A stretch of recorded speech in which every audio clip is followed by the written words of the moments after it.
What's going on, Motor City Sports Talk? It's your boy CJ Goodfellow. We in the building.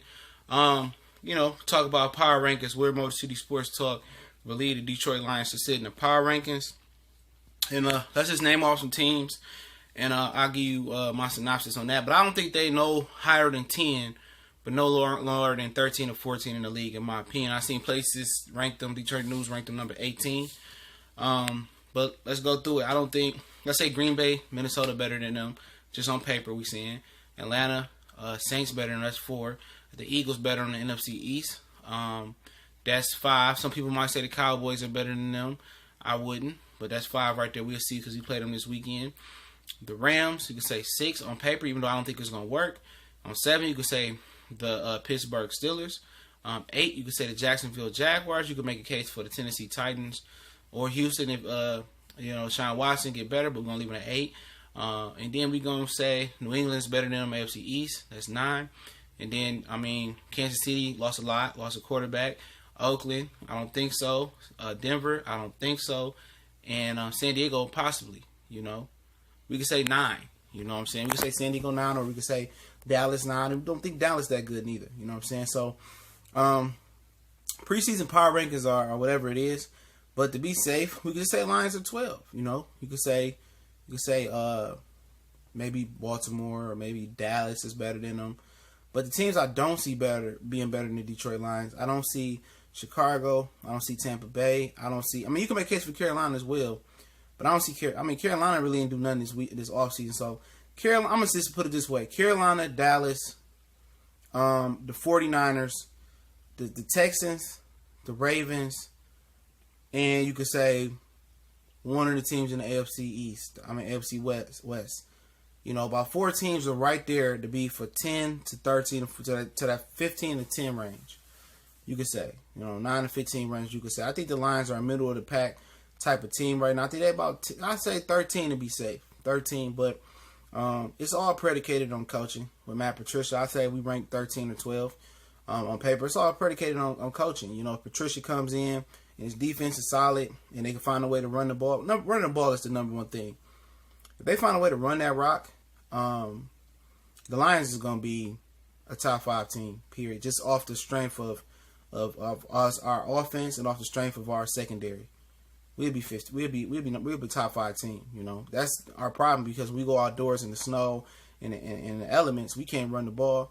We can't run the ball because you can't throw in that snow. You can't throw in the rain. And in the dome, everybody plays us for the pass. If we're able to run the ball effectively, we're going to be a top 5, no more than the top 7, no less than the top 17.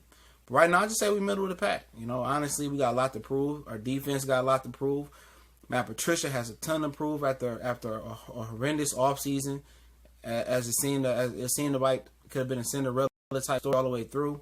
But, the media, Detroit News, had to break a story for clout and views. So, we're a little bit angry about that. So he coming in with a chip on his shoulder. We're going to see what type of coach he is. You know what I'm saying? They trying to sabotage him. But, I would say the Lions are a middle of the road team. 18, no. I don't see 18 teams or 17 teams being better than the Lions. I just don't see it. But it's always teams that we don't see that come in and do excellent jobs and do good work. You know what I'm saying? So, let's hope the Lions are one of them teams. A lot of media outlets hated what the Lions did this offseason. But what you got to understand is those big free agent signings don't usually work. Nnamdi Asomugha to the Eagles. Jerry's Bird to the Saints.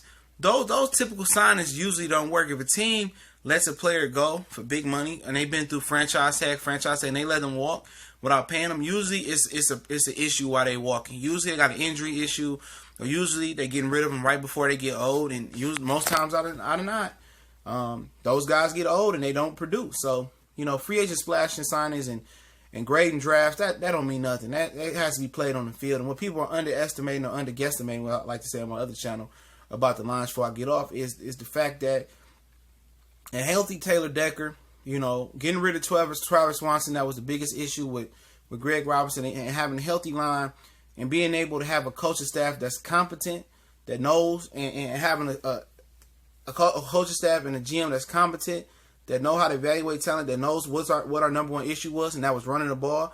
And they attacked that. Even last year, even though it didn't work out the way it was supposed to because of Decker's shoulder injury and a lot of injuries across the line, which, played a major factor in the offensive line being so bad, they still came back and invested into the number one problem. That was the offensive line and not being able to run. They invested it with time and money and coaches. They invested it with an offensive run coordinator and an offensive line coach. Now, did the Lions do some things we didn't like? Yeah, we didn't like bringing back Bob Quinn, but maybe Bob Quinn had the shackles on him because of Jim Caldwell. So it's a lot of things that has to be coming to light this season. This is the season of optimistic fans that think their team have a chance until you get to week 3 and they know that they already eliminated from the playoffs, even though if they're actually not mathematically eliminated. You know what it is, but I think the Lions truly got better in an underestimated manner. You know, they're being underestimated. But if they run the ball, it's lights out. But honestly, I can see them being number 13 in the power rankings, and I explained that. So let me know what you feel about it. I know you're going to say, oh, this team not better than this team, or we better than this team. But let's keep it with clarity. This is all on paper. And we stand, but don't forget, we on Facebook, Instagram, Twitter. Those links are in the description. Motor City Sports Talk. And don't forget to share. Hit the subscribe button if you haven't before. We'd love to have you part of the Motor City Sports family and the new media movement. We out.